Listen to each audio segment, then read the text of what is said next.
Welcome, impactful parents. Today, we're going to talk about why it's important for our adolescents to interact and learn from the elderly community.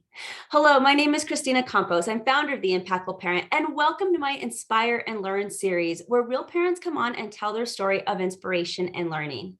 Because a wise man learns from his mistakes, but a wiser man learns from other people's mistakes. And today, we're going to learn from Eric and John Peterson. Eric and John created an organization called Seniors for Seniors that pairs senior citizens with high school students to collaborate and learn from each other. The Petersons saw a need for high school students to learn and understand their elders. Meanwhile, they also saw the need to senior citizens to create relationships with the youth of today for companionship and to pass along their teachings.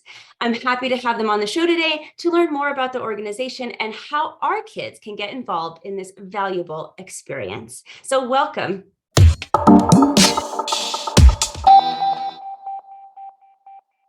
Well, let's get started. Tell us about Seniors for Seniors. How did this get started? How did it get even founded? And then a little bit about the program. Okay, I'll go ahead and get started. I'm John Peterson. I'm the president of Seniors for Seniors. And actually, I'm just kind of a spokesman today. Eric's here with us too. He's actually the founder and the CEO of Seniors for Seniors. And it was his idea to begin with.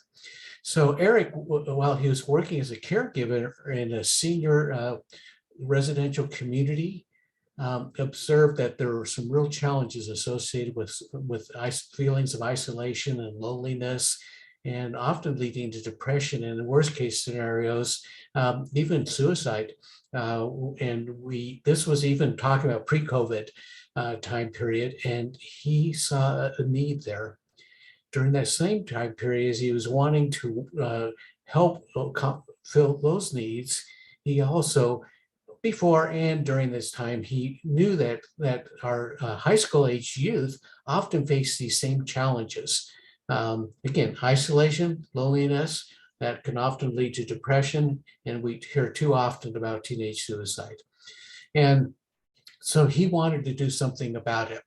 And one of the things he realized is that when you worked with the older adults, is that they had tons of life experiences that provide perspective and understanding. And the youth oftentimes are looking for those types of interactions, but they don't have the connections established.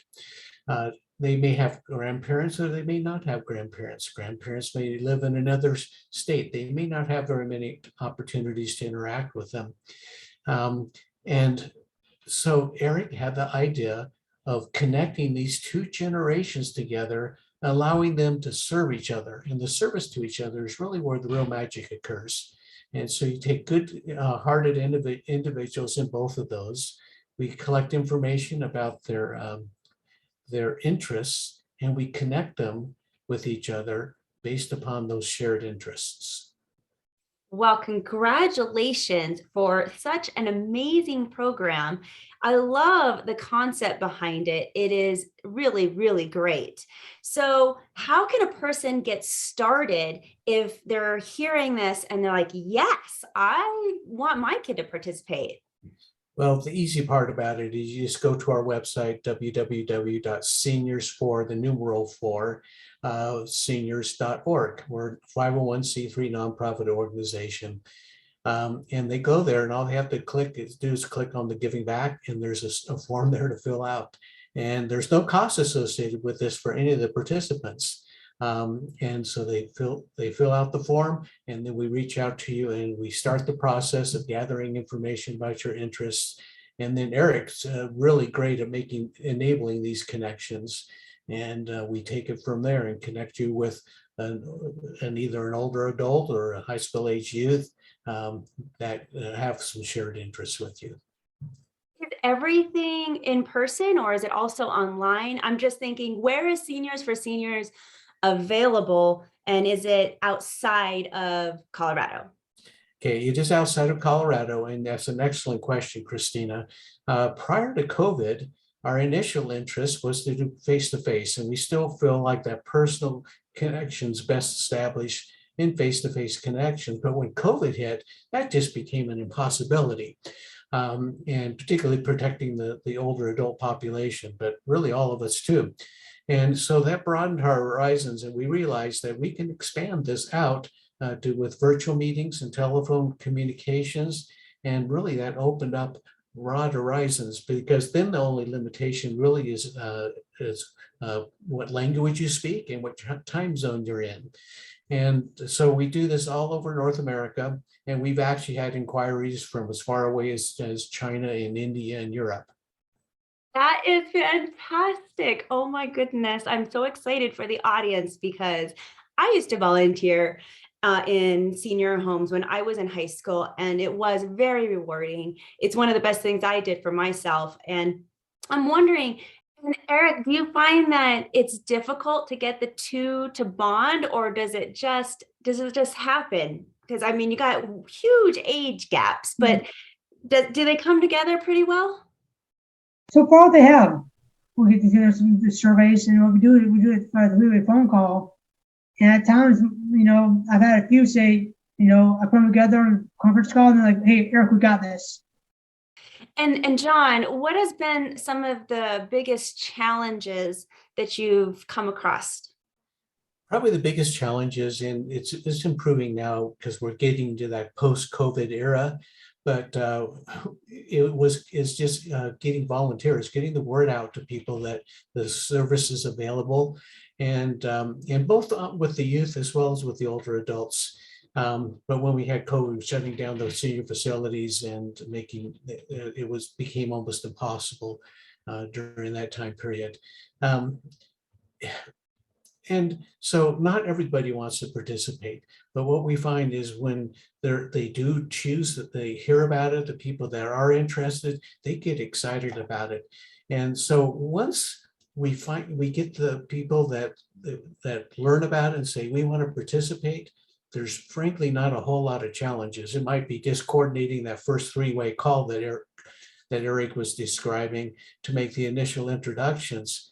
But after that, so these are people that want to give back to their community. They have good hearts. They want to serve the other generation. And because of that desire that they have, that's what kind of drives it after that point. And it's really becomes a very enriching experience for them, even from the very beginning. And so they want to continue doing it. John, do you know how many participants you have in the program thus far? We've had about 30 total participants that are involved. And so it's been a challenge. It's had our hiccups because we actually were approved as a 501c3. We found out about it Christmas Eve of 2019. And what happened in March of 2020? That's when Exactly. COVID kicked in. So we were just getting rolling when that happened. So there's been some challenges that we've gone through, and that's been starts and stops since that time as new waves have hit. But literally everybody, I think Eric said there's one person that like it, but every other person that's heard about this, which is hundreds of people, say, wow, this is a fantastic idea, because we easily recognize the needs and the benefits of bringing these two generations together. I don't have a teenager, maybe, but they're hearing this episode. How can others support you in your mission?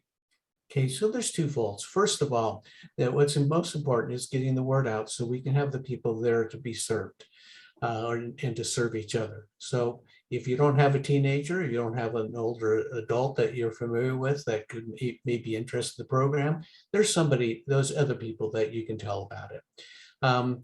And like any other nonprofit, there's expenses that are associated with running the program. Frankly, up to this time, it's pretty much been financed by board members. And but as we want to expand now, the restrictions are being lessened, but it takes funds to go ahead and do that. So people that like the idea and want to contribute to a nonprofit organization, that can be done on our website as well. There's just a donate button, you click it, and it's all set, and you're ready to roll with a donation to a qualified 501c3 organization. And one more question for you guys. have you considered, or is it possible that maybe I don't have a teenager, but I have a middle schooler or maybe an older elementary? Are they able to participate in this program, or is it really just for our older high school students? So the answer is yes, we can have younger people, and we can have college students and such participating as well. Our concern about the middle school and younger children is that when you're dealing with an older adult, some of them are going to pass away. And so a level of maturity to be able to keep a good perspective and understand when those types of things occur, I think is important. And that's where we feel like the teenagers more high school age could probably have the maturity and perspective to handle that better than maybe a younger child would. But what you said is really valid. Some elementary kids would be able to handle it, others may not. And definitely there's a majority that it's going to be very difficult, especially after creating that bond, even if it's virtual. So very valid, but wanted to ask for the audience, because I know that there's a lot of people watching this who don't quite have high schoolers yet, but wanted to give them the opportunity to maybe participate if their child is ready. So thank you for that. And I'd like to close out with just some final words. We'll start with you, Eric. What would you like to say to the audience so that they will participate in your program? I'll say thank you for listening, and you feel that vibration in your heartstrings. There's a reason for it. Play the tune and play and participate. And if it's for you, if it's not, like I said before, it's not for you. It's not for you. At least try something. I think we all have a little bit of anxiety trying something new, but until we find out it's not for us or it is for us, we don't know. So take that challenge and just try it. And literally, you tell us, I don't want to do this anymore. We don't ask 1,000 questions or have a first survey or whatever you want to tell us why you want to do it. We understand that it's up to you. You empowered to join us or not to join us, or to leave us when you want to leave us. So don't feel like you're pressured to do either direction. And it's a free program for participants, correct? Absolutely free. So if it's free, why not take that chance and try something new, just like you said? And John, last words from you. Oftentimes we hear about things in our busy lives, so we don't do anything at the moment. And 10 minutes from now, we completely forget about it. So if you're hearing this and it is piquing your interest in some way, go to the website, learn a little bit more about it. And if you don't want to participate yourself, pass it on to other people. In other words, take some action. Again, the website's seniorsforseniors.org. Well, thank you for being on today. And audience, if you have an inspiring story that you would like to share so that others can learn from you, please go to theimpactfulparent.com/workwithme and sign up. Plus, if you want to become a more impactful parent, download the Impactful Parent app. The Impactful Parent app is free and full of episodes just like this one that will help you in your parenting journey. Because investing in your family looks like learning the warning signs of certain behaviors so that you could stop bad things before they happen, or discovering new parenting techniques to make your parenting more effective, and then join a community of like-minded parents that are also wanting to be the best they can for their child. And all of this, plus so much more, can be found inside the Impactful Parent app. So download it today. It's free. So you got nothing to lose there also. So go to theimpactfulparent.com and discover how you can step up your parenting game and be a more impactful parent. But until next time, you got this. I'm just here to help.